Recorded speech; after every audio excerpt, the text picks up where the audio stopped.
Bonjour, nouvelle émission de Putsch Live pour finir cette saison en beauté. Et aujourd'hui, j'ai le plaisir de recevoir Richard. Bonjour Richard, comment allez-vous? Bonjour, bah, écoute, plutôt bien, mis à part la voix cassée, je m'en excuse. C'est suite aux événements qu'on va aborder dans cette vidéo. Ouais. Euh, Alors, j'ai laissé, j'ai laissé ma voix à Paris après ma rencontre avec notre président, en fait.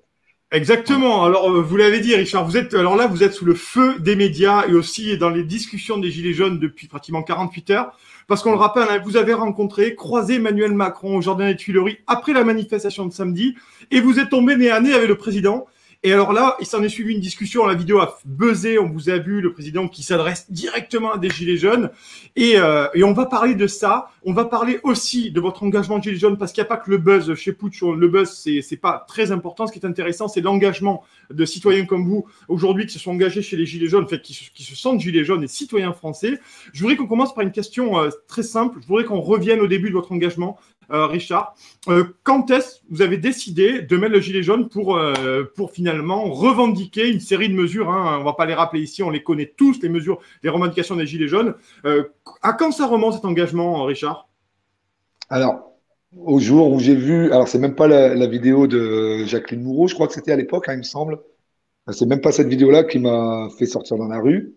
C'est une petite vidéo d'un autre gars qui était dans sa voiture, je pense que tu dois t'en souvenir, et qui avait relayé cette vidéo donc de Jacqueline Moureau et qui avait parlé de toutes ces revendications et qui avait dit ça serait bien de mettre un gilet jaune sur le tableau de bord de la voiture, que tout le monde le fasse en France, que le gouvernement voit qu'on commence à en avoir marre, etc.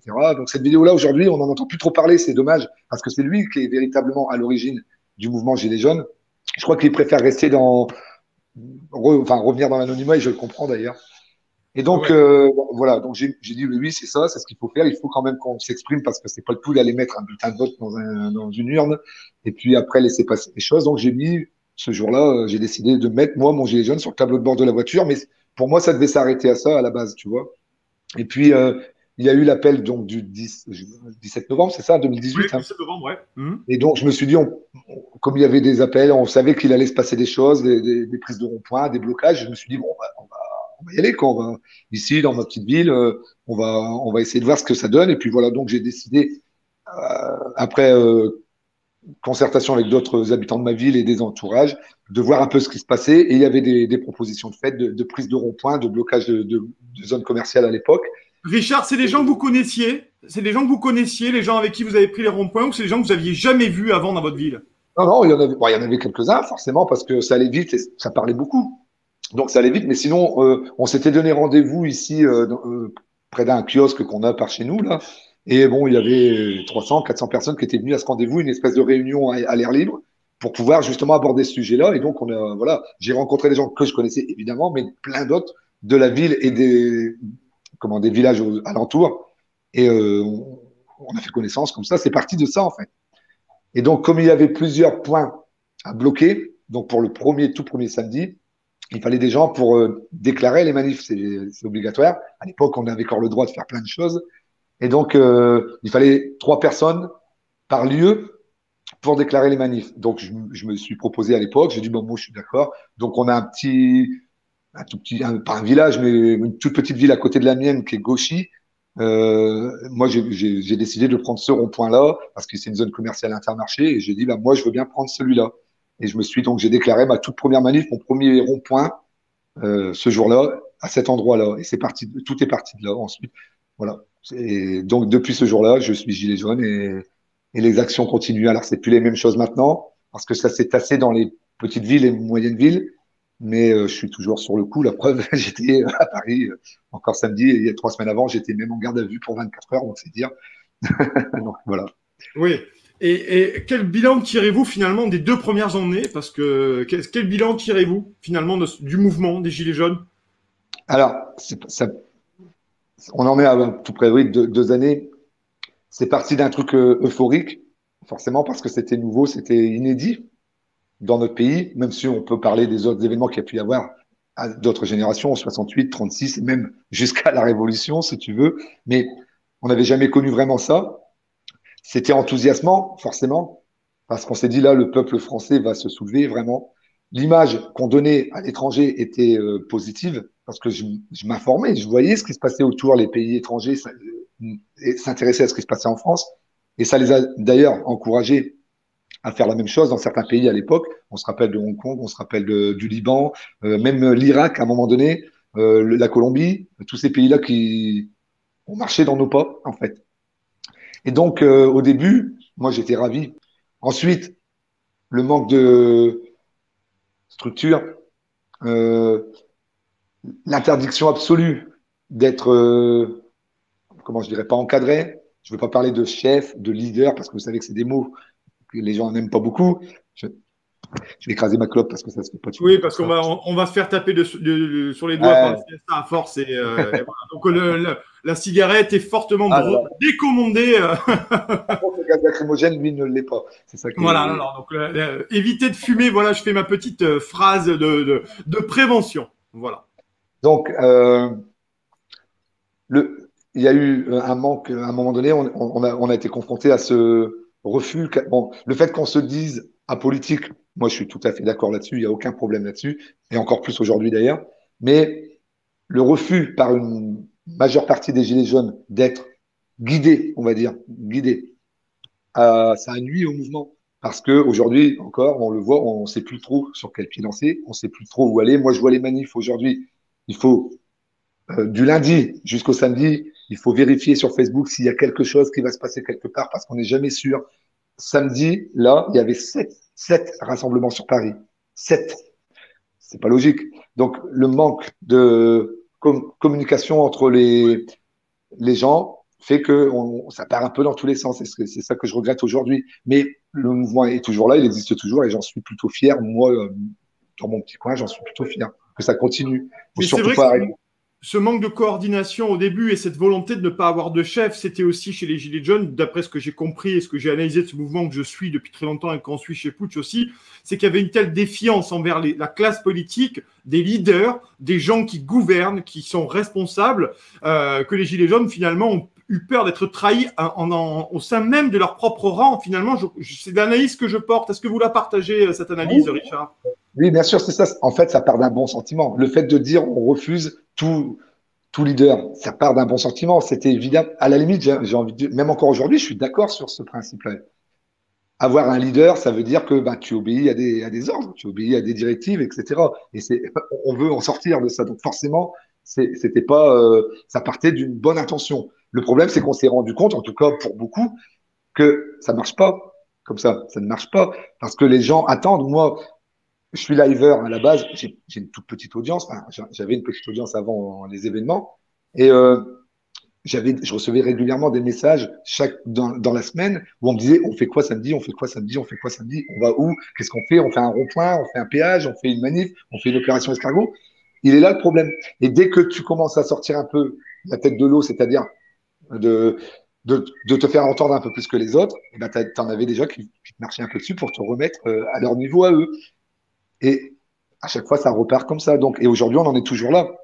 Hmm. Donc, ça ne va pas. Est-ce qu'il n'aurait pas fallu alors un minimum de coordination pour vous et peut-être un porte-parole là aussi, quelqu'un qui pouvait porter une voix du mouvement intégralement avec plusieurs revendications. Ça a été le cas. Il y a eu à un moment donné au début Éric Drouet, il y a eu Maxime Nicole Flyrider, il y a eu Jérôme Rodriguez, il y en a eu d'autres aussi. Hein, je ne vais pas tous les citer. Il y a eu beaucoup de gens qui se sont imprimés. Il y a eu Christophe Chalençon aussi dans le Sud-Est. Finalement, est-ce que le porte-parole là, ça n'aurait pas été la bonne solution rétrospectivement en regardant le mouvement? Encore aujourd'hui, c'est ce qu'il faut. Au minimum, il faut des gens qui portent la parole des Gilets jaunes. Il le faut, c'est obligatoire. Sinon, on peut arrêter immédiatement. Le problème, c'est qu'il y en a qui ont essayé. Et ça n'a jamais, même ça, c'est difficilement accepté. Et il est là le gros problème, c'est que on demande pas, on ne veut pas quelqu'un qui nous dise quoi faire, mais on veut que quelqu'un porte notre parole. Mais parce que c'est nécessaire. On passe pour des imbéciles auprès des médias et de la classe politique. Parce qu'ils revendiquent ça, ils le disent, ils disent, mais ils ont personne, on n'a personne en face de nous à qui parler. Eux-mêmes, ils le disent, donc on passe pour des imbéciles. Et, pardon, il faut changer ça. Moi, je pense qu'aujourd'hui, c'est ce que je disais à plusieurs médias hier, il faut regarder derrière nous les 2 années qui viennent de passer et tirer les enseignements de ce qui n'a pas marché, c'est-à-dire ce manque de communication entre nous et même avec nos adversaires, c'est-à-dire les politiques. Il faut pouvoir se parler. manifester, faire des ronds-points, faire des péages, brûler des poubelles, tu vois ce que je veux dire? Tout ça, c'est bien, mais ça ne fait pas vraiment avancer le truc. On est 2 ans plus tard et on est toujours au même point, voire même pire. Tout ce qu'on a réussi à gagner aujourd'hui, c'est quoi? C'est une loi anti-casseurs qui est liberticide à mort. On a gagné la brave, on a gagné des violences policières, en veux-tu, en voilà. C'est pour ça d'ailleurs que, on en parlera peut-être après, Oui, on va que en parler, bien entendu. Oui, on va en parler, le, Richard. le premier sujet que j'ai abordé face à Macron, c'est ça. Parce que je le vis régulièrement. Donc voilà, on n'a rien gagné. On a peut-être obtenu des miettes, comme souvent on le dit, mais le nombre, la motivation, la détermination du départ aurait dû faire qu'en un mois, c'était réglé. Tu vois, si on avait été plus méthodique, mieux organisé dès le début et plus sûr de notre force, parce que le peuple a la puissance au final. Si on avait été plus sûr de ça, on aurait gagné très vite. Alors maintenant, c'est pas perdu. Il suffit justement de tirer les enseignements des échecs, de ce qui n'a pas marché, et de repartir sur des bases saines, nouvelles, en enlevant tout le négatif et en ne gardant que ce qui fonctionne. Mais pour ça, il faut forcément euh, il faut au minimum un porte-parole, c'est évident. Moi, j'ai pas envie de l'être, hein, parce que quand tu vois comment j'ai parlé à Macron, je me vois mal être un porte-parole gilet jaune. Mais il y a des gens bien euh, plus charismatiques, qui ont un parler plus correct que le mien, qui pourraient le faire. Pas forcément les figures du mouvement qu'on a connues, peut-être ceux-là ou d'autres, mais il faut qu'il y ait quelque chose, parce qu'on peut pas passer pour des cons comme ça en permanence. Euh, Quand on voit des députés de la République en marche nous cracher dessus régulièrement en disant mais on n'est plus que des fachos, des homophobes, on est devenu ça quoi aux yeux des gens qui ne nous aiment pas. Et c'est l'image qu'ils véhiculent de nous et elle est fausse. Donc il faut nettoyer tout ça. Le mouvement Gilets jaunes n'est pas fait que de fachos, d'homophobes, de tout ce que tu veux. C'est tout le contraire. Le mouvement Gilets jaunes n'a que de bonnes intentions. On veut aider tout le monde. Toutes les professions. Moi, à une certaine époque, j'ai manifesté en soutien aux forces de l'ordre. Quand il y avait eu l'année dernière beaucoup de suicides parmi les forces de l'ordre, je suis allé devant le commissariat de ma ville avec des gilets jaunes pour leur dire ne vous suicidez pas, rejoignez-nous. Tu vois, ce genre de truc. Je l'ai fait pour les pompiers, le personnel médical, les avocats. Voilà. Ensuite, tout ce qui est venu se greffer pendant 2 ans à ça, à chaque fois, moi et que certains déterres qui restent encore dans ma ville, à chaque fois, on a été là pour défendre. Alors, les déterres, c'est les déterminés. Hein. C'est comme ça qu'on C'est les ça. appelle, les gilets jaunes. Les Ça. déterres, hein. C'est les déterminés. Les, Ceux qui Gaul- sont encore sur le les, pavé. les Gaulois réfractaires, quoi, si tu veux. Voilà, C'est les ça. fameux Gaulois réfractaires du discours d'Emmanuel Macron qui remonte à 1 an et demi, qui avait fait beaucoup réagir. Alors, Richard, on en a parlé, on vous a connu justement parce que vous êtes retrouvé, je le disais en début d'émission, vous vous êtes retrouvé face à Emmanuel Macron au Jardin des Tuileries, samedi en fin d'après-midi, tout à fait spontanément. Vous avez employé le mot, le très bon choix d'impromptu, cette rencontre impromptue, et vous avez filmé cette rencontre avec Emmanuel Macron. Vous étiez très proche d'Emmanuel Macron parce que vraiment vous discutiez face à face. Donc c'était extrêmement intéressant parce qu'il y a la séquence est très longue. Il y a d'abord, et on vous sent extrêmement surpris. Alors vous avez dit, parce qu'on a forcément vu les vidéos, vos déclarations, on a suivi vos lives ces dernières heures, parce que vous avez fait pas mal de lives aussi. On va en discuter hein, du rapport que ça a eu chez les certains gilets jaunes, votre comportement. Vous étiez enragé, vous étiez en rage de le voir finalement Emmanuel Macron se promener, le chef de l'État, avec Brigitte Macron, son épouse et son service de sécurité, son service d'ordre. Enfin, j'étais pas en rage du fait qu'il se promène. Il fait ce qu'il veut, ce Ouais. monsieur. Hein, tu Oui, vois. oui, oui. J'étais en rage d'être là parce que le contexte et les circonstances qui ont fait que je me retrouve à ce moment-là, ça n'aurait jamais dû arriver. Et surtout, comme j'ai pu le dire dans plusieurs autres interviews que j'ai pu donner depuis hier, s'il y avait bien une personne que je ne voulais surtout pas voir ce jour-là, c'est-à-dire samedi, c'est lui. Autant une autre fois, en marchant dans la rue, en faisant des courses, en se promenant tout bêtement, peut-être que ma réaction aurait été différente. Là, il fallait surtout pas tomber sur lui à Paris, et je suis tombé sur lui. Ça Oui, et fait. on rappelle, vous sortiez de manifestation, Richard, hein, la manifestation de République à Bastille du samedi après-midi. Hein. C'est ça, donc fin de manifestation, donc début de dispersion par les forces de l'ordre, une manifestation tendue quand même, assez violente encore, j'ai vu plein de choses qu'on n'aime pas voir, et donc gazé, en veux-tu, en voilà, comme d'habitude, et comme j'ai dit aussi, la première chose qui m'a surpris, c'est la sortie de la place de la Bastille qui, je le rappelle, à ce moment-là, est menacée, hein, totalement, totalement, comme ils le font régulièrement. La sortie se fait facilement. Donc on trouve déjà ça étrange, pour pas dire suspect. Parce que d'habitude, moi j'ai un peu d'expérience au niveau des manifs. 3 semaines avant, on avait eu le même tour, c'était aux Invalides. Cantinas, il laisse plus sortir personne. Et là, non, tout le monde sortait. Mais quand je dis tout le monde, c'est tout le monde, hein. Facilement, comme ça, entre les gendarmes, entre les CRS, tout le monde sortait. Donc, j'ai préféré ça finalement, mais j'ai trouvé ça suspect. Je me suis dit, au moins, on sort peinard, il n'y a pas de problème, on va pas se retrouver encore coincé, voire même après garde à vue et compagnie, enfin bref. Et on décide donc de quitter ce lieu et on ne sait pas trop où aller parce que moi, je suis pas parisien, je connais pas franchement Paris. Je sais pas, comme on disait au début, là, il manque de communication. Donc, est-ce qu'il va encore se passer quelque chose ailleurs? Tout ça, on ne sait pas. Donc, on se dit, on va prendre un métro, on monte dedans et on verra. Et tout en se tenant informé sur les réseaux sociaux d'éventuels autres rassemblements qu'il pourrait y avoir. On monte dans le métro. Le premier qui vient, la première bouche de métro, on s'enfonce dedans et on monte dans le métro. Le métro part. Premier arrêt, on décide de ne pas descendre. Deuxième arrêt, on décide de ne pas descendre, tout en continuant à parler entre nous. On est 9. Et au troisième, on dit, allez, on descend là. C'est tout, on descend là, on verra bien. Et surtout, là, à ce moment-là, on cherche de l'eau parce qu'on n'a plus une goutte d'eau à boire, on a beaucoup respiré de gaz, on a beaucoup couru, il a fait chaud, on a soif et on n'a plus une seule goutte d'eau. Donc on se dit, on arrive au jardin des Tuileries, on dit, bah, tant mieux, il doit y avoir des pompes, il doit y avoir des petits commerces qui vendent de l'eau, on va pouvoir s'acheter de l'eau. Et on marche. On marche tranquillement. Il n'y a pas de champ, il n'y a pas de. On est 9, donc il n'est pas question de foutre le bordel. On marche. Et à ce moment-là, dans cet énorme parc, nous, on se dirige tout droit comme ça. Et sur la droite, au loin, à 200 mètres, on entend un petit peu de bruit, une espèce d'agitation, et on croit que c'est un autre groupe Gilets jaunes. Et les collègues qui sont avec moi disent, bah, regarde, il doit y avoir des autres Gilets jaunes, on va essayer de les interpeller pour qu'ils viennent se greffer à nous. Voilà. Et dans ce groupe, il y a une personne qui, justement, porte un vêtement, un haut jaune, mais jaune assez fluo. Donc on se dit, oui, c'est des Gilets jaunes. Nous, dans notre groupe, personne n'en porte. Et plus ça s'approche, on commence à chanter, on est là pour leur faire comprendre une sorte de code que on est les gilets jaunes, qu'ils peuvent venir. Mais plus ça s'approche, plus on se rend compte que ça n'a pas l'air d'être des gilets jaunes parce qu'on commence à voir quand même les costumes cintrés, des choses bizarres. Et là, j'ai un ami qui est à côté de moi qui me dit, mais c'est pas des gilets jaunes. Il me dit, regarde bien, c'est Macron. Moi, je fais, petit malade, c'est pas Macron, jamais de la vie, qu'est-ce qu'il ferait là? Et moi, je ne l'ai pas reconnu lui directement, j'ai reconnu son épouse, Brigitte, parce qu'elle est quand même assez typée, on ne peut pas la rater. Et quand j'ai regardé, parce que là, autant il était vers 200 mètres, que là, il avait eu 100 mètres de passé, donc il s'était rapproché. Et je vois Brigitte Macron. Et là, je me dis, ben, forcément, elle a la main d'un homme dans la sienne. Je regarde juste à côté, je dis, c'est lui. Et là, la suite, ben, elle est dans mon live. Je saute sur mon téléphone, que j'ai à la main, mais qui est éteint à ce moment-là. J'allume Facebook, tac, direct tout de suite. Et la suite, vous l'avez tous vu. Je crois qu'on a tapé à la porte, net, je crois.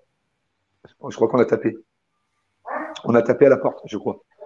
La suite, c'est ça, c'est mes cris, le mot que j'ai répété à plusieurs reprises, que j'aurais pas dû, mais alors, les gens, quand ils voient ça, ils se disent, mais le mec, il est fou de joie de rencontrer Macron.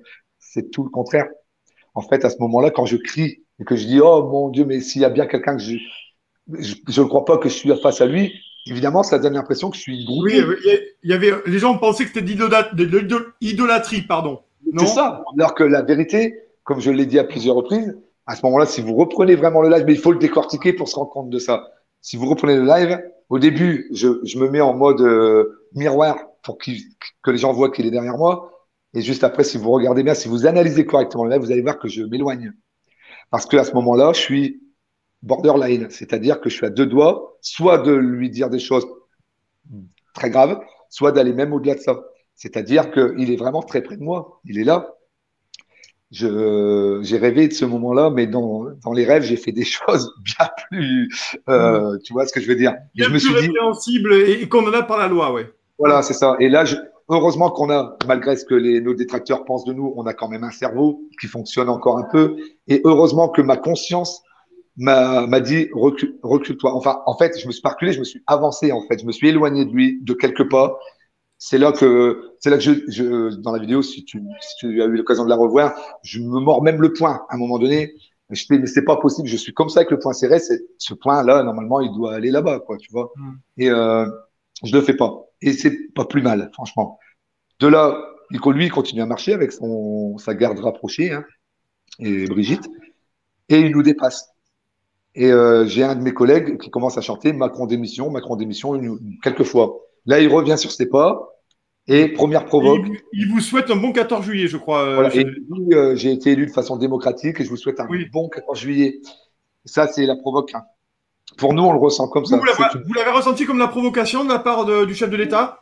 Oui, bien sûr. Mais bien sûr, Quand il s'est déjà, le fait avancé, qu'il soit on là, le voit sur le live, il s'avance vers vous, oui, effectivement, entre ses gardes du corps, et il vous dit ça. oui, ça me rappelle un peu son intervention il y a quelques semaines en arrière, où je crois que c'était dans une usine, où un syndicaliste l'a interpellé quand il sortait et qu'il lui a dit quelque chose. C'est la même chose. J'ai ressenti la même chose. Et c'est pas qu'un ressenti pour moi, hein. Après, ça n'engage que moi et je suis quand même relativement bien placé pour pouvoir en parler. C'est une certitude.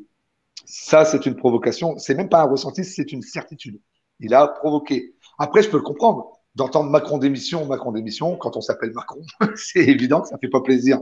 Donc forcément, mais il a envie de poser les choses. D'ailleurs, il le dit ensuite dans le live. Il veut que ça se calme. Et on va reparler de la rencontre, de la discussion, Voilà. Richard. Moi, j'estime que c'était surtout pas ça qu'il fallait dire. Surtout pas. Il aurait pu revenir vers nous et nous dire autre chose. Peut-être que ça aurait détendu tout de suite les choses. Mais de l'avoir entendu ça, ben, juste moi derrière, vous m'entendez gueuler, tu vas virer, tu vas virer, tu vas virer. Parce que ça, pour moi, c'est une véritable provocation. Et la suite, eh ben, voilà. C'est tout ce qui Ouais. s'est passé là. Et Voilà. après, donc, finalement, de fil en aiguille, et pas de gilet jaune en gilet jaune, vous vous retrouvez face à lui, face à Emmanuel Macron, qui vient discuter avec vous. Et alors là, ce qui est intéressant, et on va en parler parce que le live a beaucoup fait réagir. Beaucoup de gilets jaunes l'ont vu, bien entendu. Surtout ceux qui sont en train de regarder l'ont vu probablement. Votre live qui a beaucoup tourné sur les télés. Vous avez fait le JT TF1 hier soir, LCI, BFM. Vous avez fait le live est passé partout. Finalement, c'est votre rencontre avec le pouvoir. Moi, c'est ce qui m'a frappé, c'est la rencontre avec ce qui est le chef d'État incarne le pouvoir, qu'on le veuille ou non. Malheureusement, ou heureusement, chacun le voit comme il veut. C'est qu'un pouvoir. Et on vous a reproché, pour certains gilets jaunes, certains vous ont dit que c'était bien, d'autres vous ont dit que vous n'étiez pas allé assez loin, vous n'avez pas été assez virulent dans vos propos ou du moins dans les revendications. Comment vous l'avez perçu ça, Richard, ces critiques qui sont arrivées a posteriori? Alors, je suis rentré à la maison à 3h30 du matin ce jour-là parce qu'il s'est passé d'autres événements par la suite, hein. Donc, je suis rentré à 3h30 du matin à la maison, 200 km de route et tout. Je me suis réveillé, j'étais très fatigué après une journée comme ça, et je me suis quand même, mes yeux se sont ouverts tout seuls à 9h du mat, donc hier matin. Et la première chose que j'ai faite, c'est que j'ai pris mon téléphone et je l'ai allumé et j'ai vu. Je savais qu'il allait se passer des choses parce que quand tu te retrouves face à Macron et qu'il y a des téléphones tout autour, tu sais que ça va tourner. Donc, la première chose que j'ai fait avant même mon café et la douche, c'est de regarder un peu où est-ce que ça en était. Et là, effectivement, beaucoup de soutien, beaucoup de messages positifs, mais évidemment, une partie aussi de messages plutôt négatifs de la part de nos détracteurs, La République en marche et d'autres, et aussi, malheureusement, de Gilets jaunes. Mais sur un malentendu, qu'on pourra peut-être aborder un peu plus tard si tu le veux. Et donc, je me dis, ils n'ont pas compris. Enfin, pour beaucoup, les Gilets jaunes en particulier, n'ont pas compris ce qui s'est passé. Il va falloir que je m'explique. Parce que je reçois des messages, pas haineux, bon, il y en a eu, mais bon, on en a toujours un des trolls et que ça, c'est pas grave.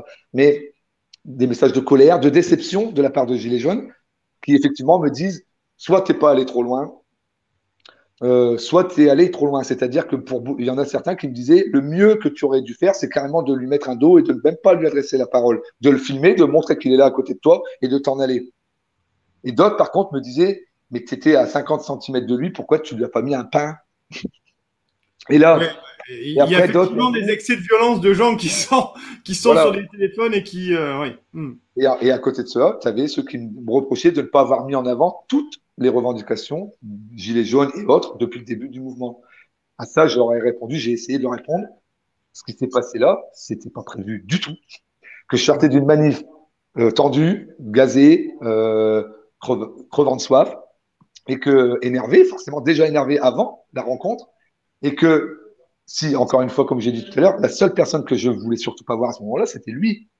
Et c'est sur lui que je tombe. Les revendications des Gilets jaunes et des autres, hein, parce qu'il n'y a pas que cela, hein, je les connais. Macron lui-même les connaît d'ailleurs. Euh, dans d'autres circonstances, j'aurais pu lui sortir toutes les revendications, lui dire il faut parler de ceci, parler de cela. Mais là, je sortais de violence encore.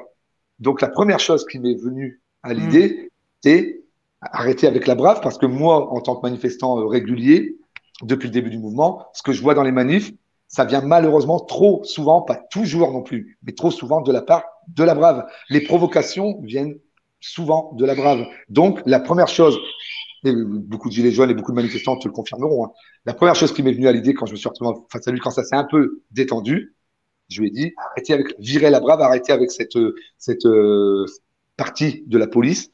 Donc la brave, arrêtez avec ça, enlevez-leur les motos, allez les mettre dans des centres pour leur réapprendre leur métier. Et puis voilà, et c'est parti sur ça. Mais je n'ai pas abordé que ce sujet-là dans la vidéo. J'ai parlé de la réforme des retraites qui vient de nous remettre sur le tapis. J'ai abordé des sujets. Il y a un autre, parce qu'il n'y a pas que moi qui a parlé, il y a une personne qui est venue parler de Balkany, de justice sociale et tout ça. Quand Macron lui répond, mais Balkany, il a le droit de danser dans les rues s'il veut. Moi, je lui ai dit, il a le droit de danser, mais pas dans les rues, en prison qu'il doit danser. Voilà. Donc, ça, c'est pour parler de justice sociale et ça paraît tellement évident, quoi. Aujourd'hui, si t'es gilet jaune, si tu balances un tout petit caillou comme ça de nerfs sur un casque de CRS, tu risques 10 mois de prison ferme. Et si tu détournes des millions d'une façon ou d'une autre et que tu es maire d'une ville, on te met des années de prison que tu ne fais pas. Il y a un problème quand même. Il y a un vrai problème. Donc tout ça, ça s'est embrouillé dans la tête. Alors on est parti un peu dans tous les sens et forcément, les gens qui ont vu ce live, ils se sont dit, mais c'est le cassos de base qui est en train de parler, quoi. C'est le, voilà, c'est le vrai.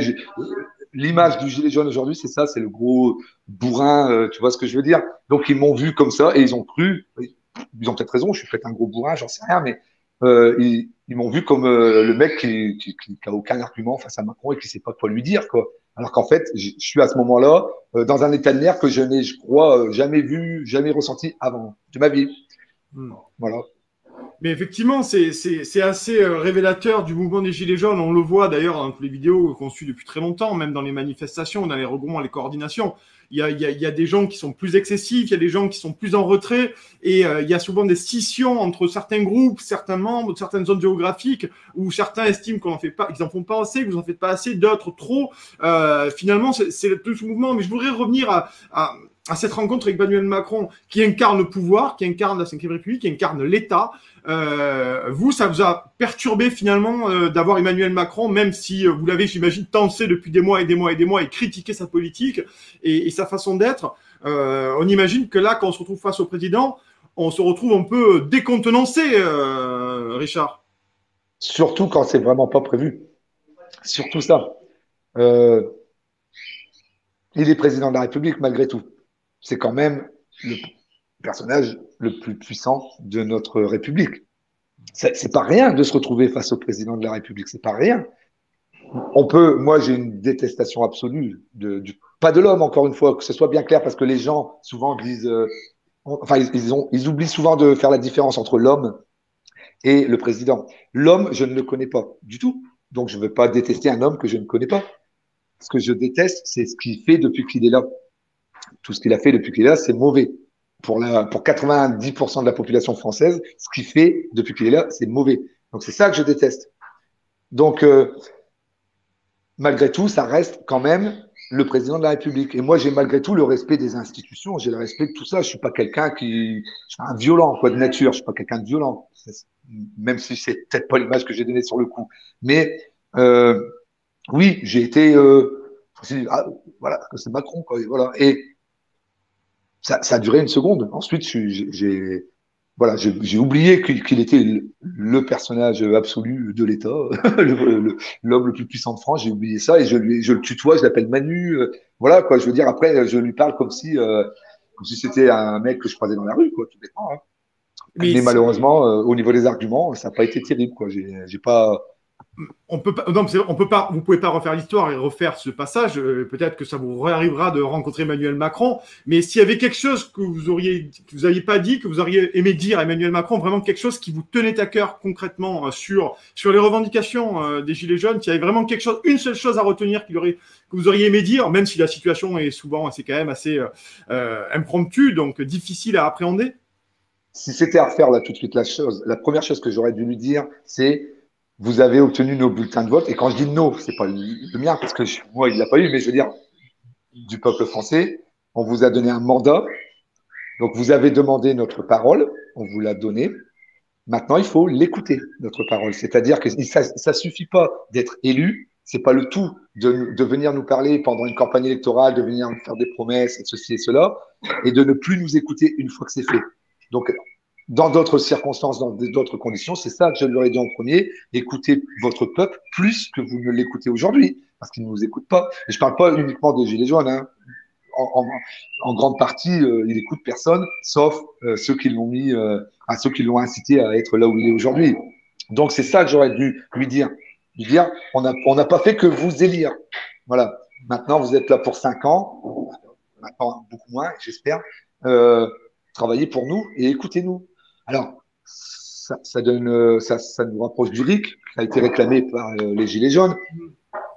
Même sans aller jusqu'au RIC, parce qu'on pourra en parler longtemps, moi je suis pas forcément quelqu'un qui milite pour un RIC absolu, mais évidemment qu'il faut que celui qui est élu, que ce soit au niveau national ou au niveau même municipal, doit écouter ses concitoyens, il doit écouter son peuple. Donc, à plus forte raison, un président de la République, il doit nous écouter. Ça fait 2 ans que ça dure. Il y a quand même un moment donné où il doit comprendre que on a des choses à lui dire, on a des revendications à faire valoir, mais il faut les écouter, même s'il les connaît déjà, toutes ces revendications, parce qu'il les a entendues, parce que les médias en parlent, parce que les liveurs en parlent, parce que dans la rue, on les chante. Mais il doit recevoir des gens. Il faut qu'il reçoive des gens qui leur parlent de visu, dans d'autres circonstances que les pour le RIC, Richard, je le dis souvent, moi, en temps, quand je suis éditorialiste sur des plateaux, le RIC fait appel au référendum. Hein, et le référendum, il n'y a pas qu'Emmanuel Macron. Toute la classe politique dans son ensemble n'a pas fait de référendum depuis 2005. Hein, on se rappelle d'ailleurs du référendum pour le traité constitutionnel. Donc, le référendum, c'est Emmanuel Macron, mais il y a surtout une classe politique qui a vraiment horreur des référendums et finalement, souvent, beaucoup de lois fondamentales se font toujours à l'abri des peuples et surtout, enfin, en France également. Mais ça, c'est extrêmement, voilà, c'est des choses aujourd'hui sur le RIC dont j'imagine que vous n'avez pas espoir. Si, vous avez un référendum sur la Convention citoyenne du climat qui va peut-être voir le jour. Mais j'imagine que c'est pas des. S'il y avait une question sur un référendum, par exemple, si vous deviez choisir une question sur un référendum. Aujourd'hui, là? Oui, aujourd'hui. Et vraiment, hein, si aujourd'hui il devait y avoir un référendum. Quelle question vous pose? Eh ben, j'aimerais que Emmanuel Macron mette en place un référendum et qu'il nous demande si on a envie qu'il reste. Ouais, simplement ça.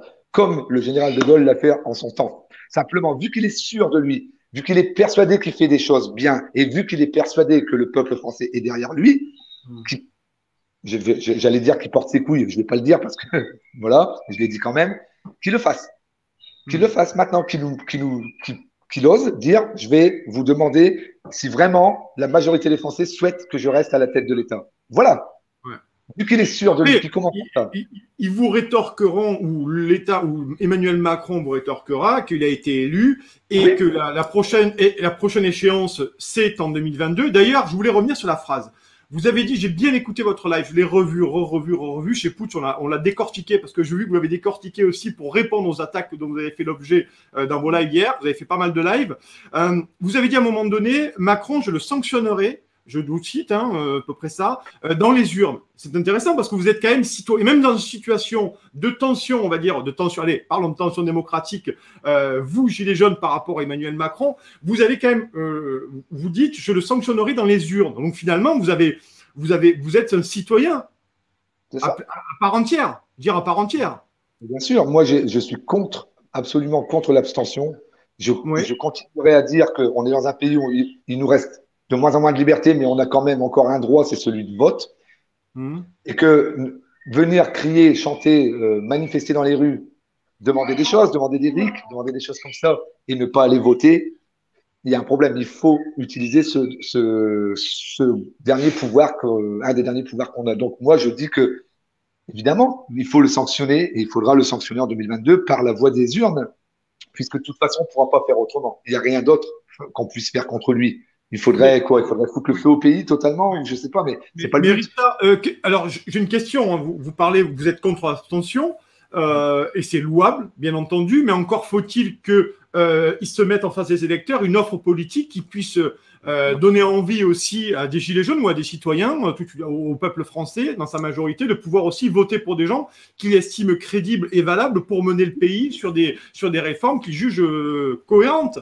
Quel est votre regard aujourd'hui sur l'offre politique qu'il y a aujourd'hui en France? Là, actuellement, on est dans la merde, vraiment, parce que on se dirige, a priori, vers un remake de 2017. Et oui, si donc Marine vraiment, Le Pen, Emmanuel Macron. Hein. a priori, maintenant, il y a encore un peu de temps, il peut se passer autre chose, mais a priori, on se dirige vers ça. Donc, évidemment, l'abstention va être encore plus grande, je pense. Si vraiment c'est ça au deuxième tour, je pense que là, c'est catastrophique d'un côté ou de l'autre, hein, parce que c'est choisir entre la peste et le choléra. Donc, ça sera pas du tout une bonne nouvelle. Mais comme tu l'as dit, évidemment, il faut qu'il y ait une offre plus intéressante, plus alléchante pour les électeurs.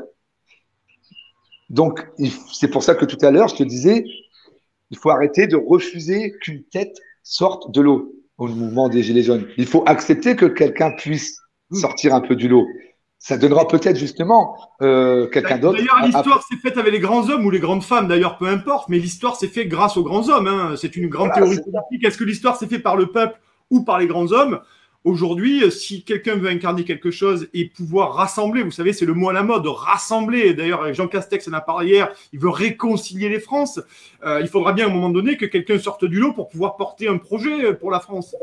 Et là, c'est vrai qu'actuellement, on n'a personne. Et avec le remaniement, avec ce qui s'est passé, j'ai l'impression en plus qu'on est en train d'essayer de nous vendre du Édouard Philippe pour 2022.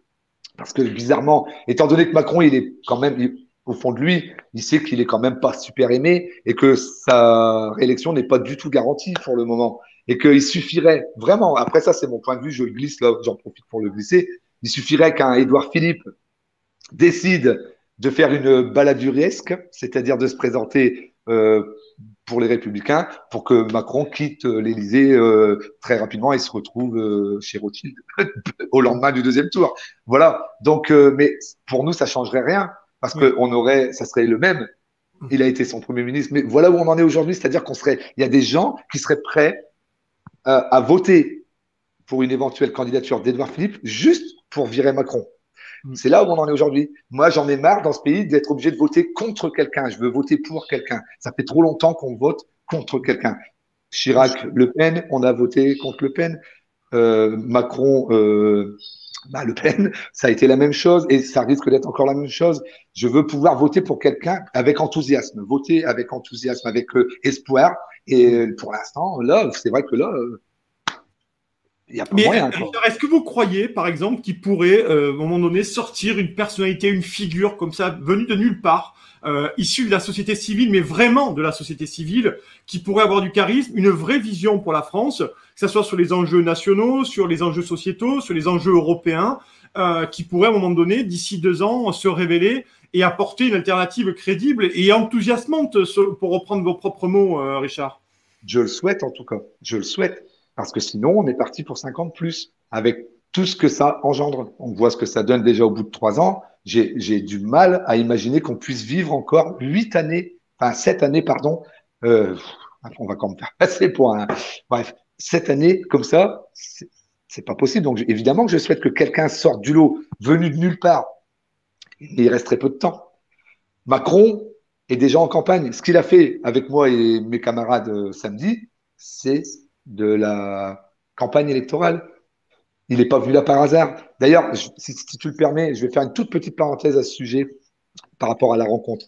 Parce que j'ai eu des messages, j'ai eu beaucoup de messages de soutien. J'ai eu des messages haineux, très peu. Et j'ai eu surtout des messages de doute par rapport à cette rencontre.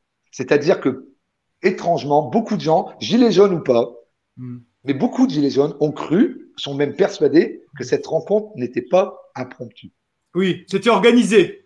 C'était organisé. Certains ont pensé que c'était organisé. On l'a lu aussi, oui. On l'a lu aussi. Oui. Mais ils en sont même pour beaucoup convaincus. J'ai même reçu un message, je ne vais pas citer le nom de la personne, c'est une personne que je ne connais pas, qui est venu s'excuser une première fois en disant j'ai revu ton live, j'ai bien vu que c'est pas toi qui lui a dit respect, monsieur le président, etc. Donc je m'excuse de t'avoir un peu sali sur les réseaux sociaux. Donc ça, c'était hier.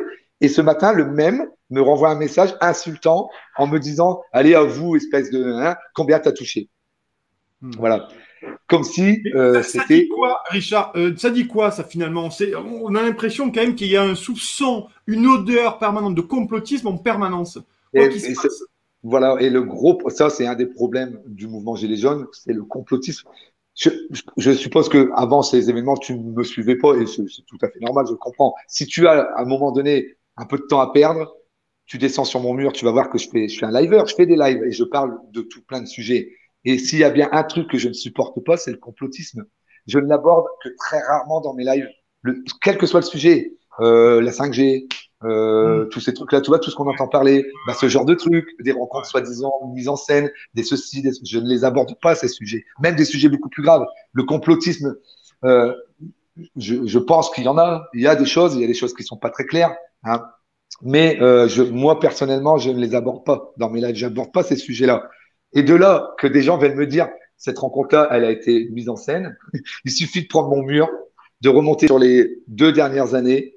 On va voir que les gens vont vite comprendre que je suis tout sauf un ami de Macron. Vraiment. Il suffit de ça. C'est pour ça que depuis hier, bon, j'ai donné quelques interviews à des médias nationaux, mais j'ai surtout pris le temps de répondre à des lives et à faire des lives moi-même pour expliquer aux gens qui ont le doute.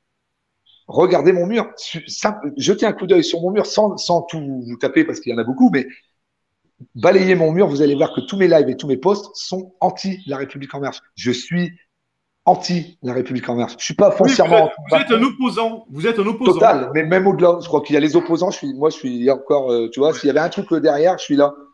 Oui. Oui, mais vous le dites, Richard, vous dites que vous êtes un opposant, même voire plus, mais quand même, oui. je reviens à cette idée. Vous dites aussi, je sanctionnerai Emmanuel Macron dans les urnes. Donc finalement, vous êtes un opposant républicain. C'est bien aussi de pouvoir respecter ce qu'il en est de la République quand on vous donne le droit de vote, et c'est tout à fait louable. Voilà, donc vous respectez quand même les lois de la démocratie. Voilà, c'est ça. C'est ça. Je voudrais juste poser une dernière question. On arrive à la fin de notre entretien. Merci beaucoup, Richard, en tout cas, d'avoir accepté cet entretien chez Putsch Live. Je voudrais qu'on parle rapidement des médias. Vous m'avez dit hors antenne que vous suiviez de plus en plus les médias indépendants. Voilà. Aujourd'hui, ça vous paraît important? C'est une démarche que vous avez faite, depuis que vous êtes Gilet jaune. Avant, le Richard, avant Gilet jaune, vous n'étiez pas forcément trop intéressé sur ces choses-là, ou c'était déjà le cas?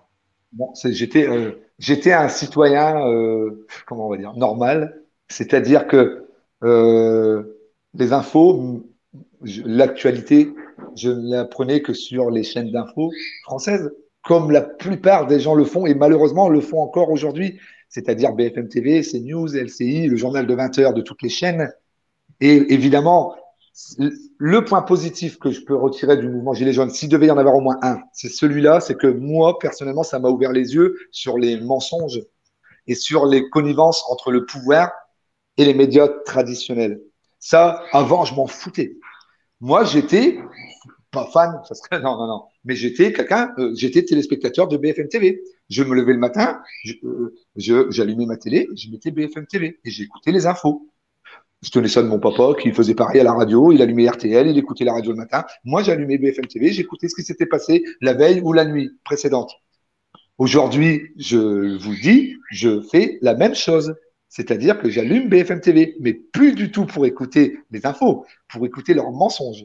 C'est tout à fait différent. Avec un regard critique. Voilà. Et pour pouvoir, vu que je suis un petit liveur, eh ben, je les écoute, je prends des notes, j'ai un carnet, j'ai un livre, un cahier, j'ai tout ce qu'il faut. Et dès qu'il y a des choses qui me paraissent suspectes ou qui vraiment. C'est marrant, enfin, pas marrant, c'est intéressant. Pourquoi ce carnet finalement d'avoir décidé d'ouvrir un carnet, de noter ce qui vous énerve, ce qui vous agace, ce qui vous répulse, Richard? Parce que c'est dans le courant et dans la lignée du mouvement Gilets jaunes. Il faut convaincre les gens qui sont manipulés. Les Gilets jaunes, les vrais le savent déjà. Je peux pas prêcher des convaincus. D'accord? Maintenant, il y a beaucoup de gens qui, même après 2 ans, Déjà, il y a ceux qui qui ont détourné le regard par rapport au mouvement Gilets jaunes, qui veulent plus en entendre parler. Il y a ceux qui sont carrément détracteurs à fond. Et il y a ceux qui continuent, qui sont comme j'étais moi 2 ans auparavant, c'est-à-dire ils vivent leur vie normale. Je vais pas dire métro boulot dodo, mais voilà, ils se lèvent, ils vont bosser quand ils ont la chance d'avoir un travail, ils s'occupent de leur petite famille, leurs enfants, tout ça, et ils s'informent sur la 15 ou sur la 16, c'est-à-dire BFM TV, CNews, etc., etc. Donc, la vérité, ils ne l'ont jamais. La vérité, ils ne l'ont jamais.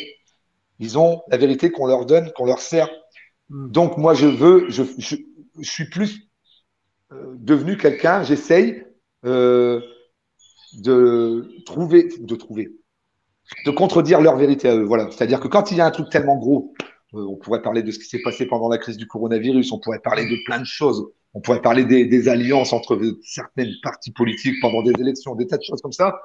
Je suis obligé, alors j'ai mon petit cahier là, et de temps en temps, j'entends un truc, tac, tac, tac, je note, et je viens en live le lendemain avec mes notes, et je dis voilà ce que j'ai entendu, voilà ce qui est la vérité, quoi. Richard, vous faites des recherches sur les idées, je sais pas n'importe quel ce que vous notez, mais vous arrive de faire des recherches, de dire tiens on m'a dit ça, je suis pas convaincu que ça soit vraiment la vérité, que ça soit. Et est-ce que vous vous renseignez, vous allez autre part sur d'autres qu'on appelle nous les journalistes des sources? Bien entendu, parce que c'est même d'ailleurs très drôle parce que j'ai pris pour habitude quand il y a une petite phrase prononcée ou quand il y a une information qui tombe venant d'un média indépendant. Moi, je la récupère, je la prends, j'entends pas, je dis une bêtise, par exemple, qu'est-ce que je pourrais dire, quand il y a eu récemment un commissariat, je crois que c'était à Strasbourg, peut-être qui avait été incendié avec une attaque contre le commissariat il y a 2 mois. Voilà, je prends juste cet exemple, ça aurait pu être autre chose, hein, mais je prends celui-là. Quand j'ai eu cette info qui m'est apparue, c'était pas sur BFM TV, parce qu'ils ont attendu avant d'en parler. Je me demande même s'ils en ont parlé, mais bref. Mais sur les réseaux sociaux, ça va très vite. Et comme je visite un peu tout ce qui existe, hein, les indépendants, je suis tombé sur ça. Donc moi, quand je vois une info comme ça, je fais un petit encart sur mon Facebook et je marque info avec deux petits triangles jaunes et je marque un commissariat à tel endroit a été incendié. Voilà. Mais je marque jamais source un tel ou source un tel parce que la source c'est moi quelque part. Moi la source je l'ai pris quelque part, mais le gars qui l'a publié avant moi, il l'a pris quelque part. Et souvent, comme je mets pas source BFM TV, source Le Parisien, source Le Monde, les gens en dessous ils me disent dans les commentaires, t'as la source s'il te plaît. C'est-à-dire qu'aujourd'hui on est dans un pays où si l'info ne vient pas d'un média traditionnel, elle n'est pas crue. Tu vois ce que je veux dire? Si moi je dis, par exemple, je suis dans ma ville, imaginons que je me souviens, tiens, un exemple encore, si tu as une toute petite minute, un exemple encore plus concret. Quand il y a eu le début de la crise sanitaire du coronavirus en France, tout au début, ici dans ma ville à Saint-Quentin, j'ai reçu une photo par un membre de ma famille. On était vraiment au balbutiement de la crise, hein. Il y avait vraiment encore, la Chine, ça partait vraiment mal, mais ici, ça allait encore. Mais on en parlait. Et puis, je reçois quelques photos sur mon téléphone d'une personne très proche qui me dit regarde ce que c'est. Il y avait pompiers devant une banque, une petite banque de quartier, pompiers, véhicules de police et des mecs, tu vois, en tenue de protection absolue. Tu vois ce que je veux dire? Donc, on m'envoie ces photos-là. Comme je suis quelqu'un qui essaye de faire partir des infos, je prends ces photos-là, je dis c'est où? On me donne le lieu, on me dit il y a une dame qui est tombée dans les vapes, dans le sas, tu sais qu'il y a dans les banques souvent entre la porte d'entrée et les distributeurs. Une dame d'un certain âge s'est évanouie, est tombée, et les mecs arrivent, tu vois, en tenue de protection totale. Donc, évidemment, suspicion de coronavirus, tu vois, on est tout au début. Moi, quand on m'envoie ces photos-là, donc c'est des preuves à l'appui quand même. Moi, je mets ça sur mon mur, je dis donc alerte info, tu vois que genre je me la joue un peu journaliste, c'est idiot, mais voilà, intervention des secours dans telle rue au niveau de telle banque, suspicion de cas de coronavirus. Tu vois, je marque ça avec les photos. Elle est encore sur mon mur cette photo. Je voudrais pouvoir la remonter. J'ai eu genre 17 ou 18 000 partages de ce post. Et j'ai eu des milliers de gens qui m'ont dit arrête de dire de la merde, c'est des conneries, et nanani, enfin, tu vois le genre de truc. Parce que ça venait pas de BFM TV, de Libération, du Monde, de CNN, de tout ce que tu veux. Ça venait d'un petit gars. Du coup, les gens n'y ont pas cru. C'est intéressant. Après, nous, je réponds rapidement en tant que média indépendant. Nous, on pense pas avoir la vérité, mais on essaie au moins de donner un avis différent sur les sujets. Voilà, un autre éclairage. Et après, c'est libre à tout le monde, chaque citoyen français et autre part, d'aller comparer les sources et en fonction des prérequis et de sa connaissance ou de son intérêt, sa curiosité, à aller se faire sa propre idée. Voilà, donc c'est vrai que nous, chez Putsch, on ne détient pas la vérité, on ne prétend pas la détenir, mais par contre, on donne un autre regard sur les sujets de manière à ce que les citoyens puissent faire une autre regard. Voilà, voilà, c'est ça. Et c'est très utile. Et heureusement qu'aujourd'hui, ça existe. Heureusement qu'il y a tous les médias indépendants, tous. C'est ce que je disais tout à l'heure, le point positif du mouvement, c'est qu'il a engendré ça, enfin en tout cas qu'il l'a un peu plus généralisé, et heureusement qu'il y en a, heureusement qu'il y a des gens qui prennent des risques et qui, comme vous, comme d'autres qu'on connaît, hein, heureusement qu'ils sont là, parce que maintenant on peut avoir une info autrement. Oui, on Mais peut le avoir problème, un autre regard sur l'information, bien voilà, sûr. et Bien sûr. maintenant Voilà. c'est à nous, les gens, de convaincre ceux qui sont malheureusement trop sur BFM TV, pour citer eux, je leur fais encore de la pub, je devrais pas, mais bref, il faut convaincre ces gens-là de dire regardez ailleurs, ne regardez pas forcément que cette chaîne-là, enfin celle-là ou les autres, mais ne regardez pas forcément, ne prenez pas vos infos uniquement dans votre téléviseur, tout bêtement. Voilà, c'est ça que je veux dire. On est à l'heure des réseaux sociaux. Le problème, c'est qu'il y a par moment, il faut quand même faire un peu de tri, forcément. Bien sûr, mais ça, j'ai envie de vous dire, Richard, c'est le boulot du citoyen. Hein. C'est Voilà, chacun voilà, d'un c'est ça. citoyen de passer d'individu dans le canapé à citoyen, ce qui veut dire aller voter, se renseigner, peut-être aussi s'engager en politique dans des créations de partis, de mouvements. Et je pense que c'est aussi le rôle du citoyen aussi, même si je sais et on sait que la situation est très compliquée aujourd'hui en France socialement. Il y a beaucoup de choses qui sont très inquiétantes, même pour nous médias. Comme les lois Avia, bon, qui a été aspirée de sa substantifique moelle. Ouais. Il y a des choses aussi sur lesquelles on reste en alerte en tant que média indépendant, mais chacune, son boulot citoyen, c'est de se renseigner, c'est de lire, de réfléchir et d'essayer de se mettre un peu au-dessus de l'écume finalement des réseaux sociaux et de se voilà, c'est un peu voilà. Donc c'était pour ça que je voulais vous entendre aujourd'hui, Richard, sur toutes ces questions-là. Vous avez encore un mot à ajouter, vous êtes là, vous pouvez y aller.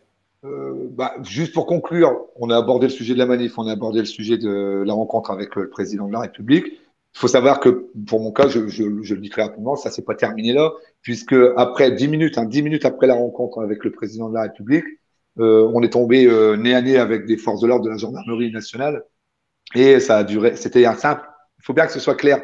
Parce que les médias traditionnels, justement, ils sont au courant parce que je leur ai dit, pour beaucoup, et ils ont déformé cette vérité que je vais rétablir tout de suite. C'est que après donc cette rencontre, je me suis retrouvé à subir un contrôle d'identité avec moi et mes camarades, hein, on était 9.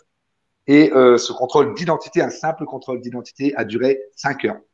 Oui. 5 heures. Et ça, vous le racontez effectivement dans votre live, hein, sur votre mur. Le problème, c'est que il y a beaucoup de gens beaucoup de médias, les médias, encore une fois, BFM TV et compagnie, hein, qui ont dit que déjà, ça avait duré 4 heures, ce qui est faux, c'est 5, j'y tiens absolument, 5 heures, et que surtout, ça ne faisait pas suite à l'altercation ou le truc que j'avais eu avec à la discussion. À la discussion. Ouais, voilà. Ça n'avait rien à voir et j'en suis convaincu. Pourquoi? Parce que mon groupe s'est fait interpellé pour un contrôle d'identité, mais plein d'autres groupes ce jour-là, on en a vu plein, subir la même chose que nous.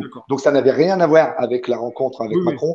Ça s'est fait parce qu'on était proche quand même de la place de l'Étoile et que vous savez bien que quand il nous voit arriver trop près de l'Arc de Triomphe. C'est des secteurs stratégiques, la place de l'Étoile, oui, tout à fait. Et ça a duré 5 heures, ce qui est complètement inadmissible. 3 heures au Jardin des Tuileries à nous promener d'un endroit à un autre et 2 heures au commissariat de police du 15e, fouillé 4 fois. Mais quand je dis fouiller, ça va loin. Hein. On ouvre les portefeuilles, on prend les papiers qu'il y a dedans, même les trucs intimes. Si j'avais eu un mot de ma maîtresse dedans, c'était la même. Hein. Voilà, quoi, des trucs comme ça, tu vois. Je plaisante, hein, bien entendu. Mais ils ont été loin dans la fouille, palpé 5 ou 6 fois. À un moment donné, ils ne savaient plus où ils en étaient. Quoi. Ils me demandaient mes papiers d'identité, alors que 5 minutes avant, je l'avais donné à son collègue. Tu vois. Et de là, au bout de 3 heures dans le parc, on nous dit, bon, on va vous ramener au lieu de l'interpellation, on va vous rendre vos papiers. Et là, c'est le gros mensonge. En fait, tu as un fourgon de la police nationale qui est là et on te fait monter dedans. Et tu te retrouves dans un commissariat. Ouais, quoi. vous avez passé une bonne partie de la soirée au commissariat, d'après ce que vous avez déclaré sur votre… Voilà, 23h45, tu t'es libéré de là. Tu es à 6 km de ton lieu de stationnement du véhicule, parce que nous, on est venus en voiture. Hein. Et donc, tu marches pendant 6 km à pied pour finir la journée en beauté, pour retrouver ta voiture et rentrer chez toi. Voilà. Ouais. Donc, ça a été une journée très mouvementée, en tout cas, pour vous, Richard. Et voilà, ça restera un moment important parce que vous avez finalement, vous êtes tombé nez à nez avec Emmanuel Macron, dont vous dénoncez la politique depuis 17 novembre 2018 aujourd'hui. Ah non, même avant, hein, en fait. Hein. Ouais, sa politique, je la dénonce depuis le jour où il est là. J'en voulais pas de lui. Hein. Mais bon, après, ça, c'est mon D'accord, oui, frère. ouais. Tu vois. Par contre, et après, je termine.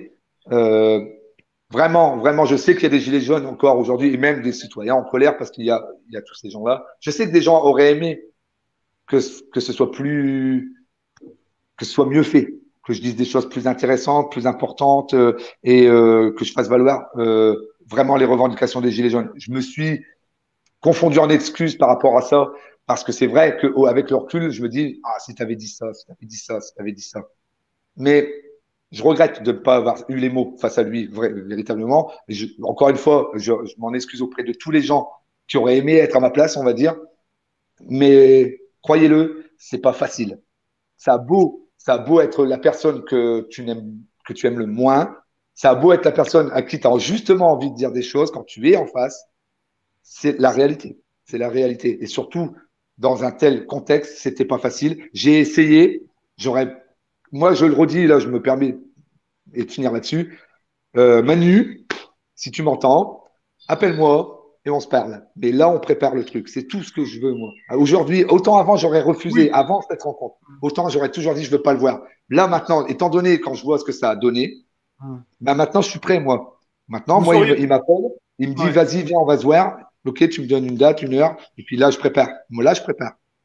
Et on verra la Vous suite. seriez prêt donc à revoir Emmanuel Macron Ouais, pour ouais. évoquer Ah les oui. revendications Ah de oui. façon plus Mais pas concrète. tout seul, hein. Pas tout seul, hein. Mm. Mais avec une délégation. Mais je sais que ça a déjà été proposé par d'autres gilets jaunes. Jérôme Rodriguez, pendant une époque, était sur le coup. C'était que lui, mais avec d'autres. Euh, je demande pas à ce qu'ils me reçoivent à l'Élysée, qu'on se boive un thé, tout ça. Non, non, non, non. Peut-être pas moi, mais d'autres. En tout cas, moi, je voudrais qu'ils reçoivent des gens qui sont pas d'accord avec lui aujourd'hui. Qu'ils en Mm. reçoivent. Gilets jaunes et autres, mais qu'ils en reçoivent. Pas forcément moi, mais si je pouvais être dedans aujourd'hui, j'accepte. Mais là, ce sera préparé. Il ne s'agira pas de se croiser dans le jardin des Tuileries comme ça après une manif. Donc Voilà. vous demandez, il y a eu le Ségur de la santé, vous demandez un Ségur de la rue, un Ségur de la démocratie Bien peut-être. sûr, c'est la moindre des choses. Il dit, vous l'avez entendu dans le live, il dit qu'il nous a entendus. Il n'arrête pas de dire, je vous entends. Même là, quand moi je lui parle, il me dit, je vous entends, j'entends votre colère. Il veut la Enfin, calmer, notre colère. je pense qu'il parlait des braves, Richard, hein, si je ne Oui, oui, m'abuse. Hein, oui. Oui, ben voilà, mais moi entendu je considère que sur ce dispositif de sécurité sur les manifestations avec ces oui, brigades. Voilà. je considère aujourd'hui que la suppression de de la brave est devenue pour moi une revendication gilet jaune. Parce que, en tout cas, ceux qui sont sur le terrain, ceux qui manifestent les samedis ou même les autres jours, quand on fait face à ces gens-là, ça ne va pas. Et c'est pas D'accord. utile. C'est pas, il demande à ce qu'on soit cool. Il le dit dans le vidéo, il demande à ce qu'on soit calme, qu'on soit cool, etc. S'il veut, c'est ce que je lui dis dans le live, si vous voulez que ça se calme un peu, retirez la brave. On n'a pas besoin d'eux dans les manifs. C'est tout. On verra si Emmanuel Macron vous a entendu. On verra aussi si vous fait appel à vous, peut-être pour une prochaine une réunion, peut-être à la rentrée. En tout cas, on vous le souhaite de pouvoir porter vos revendications au plus haut sommet de l'État. Richard, on rappelle, vous avez été en discussion avec Emmanuel Macron de façon impromptue au Jardin des Tuileries. Votre live a fait un buzz absolu. Vous êtes dans les médias depuis 2 jours non-stop. On vous remercie, Richard, d'avoir pris le temps, 1 heure, pour évoquer à ce moment avec nous, mais surtout le fond de la revendication des Gilets jaunes. Chez Putsch, on est mal dans le fond. On voulait revenir aussi sur votre engagement en tant que Gilet jaune. Donc, merci beaucoup, Richard. Merci à tous de nous avoir suivis. On se retrouve très vite. C'est la dernière émission de la saison. Merci à tous de nous avoir reçus. Merci, Richard. Bonne soirée à toutes et à tous. Bye bye, Vive la démocratie. Salut. Merci. Au revoir.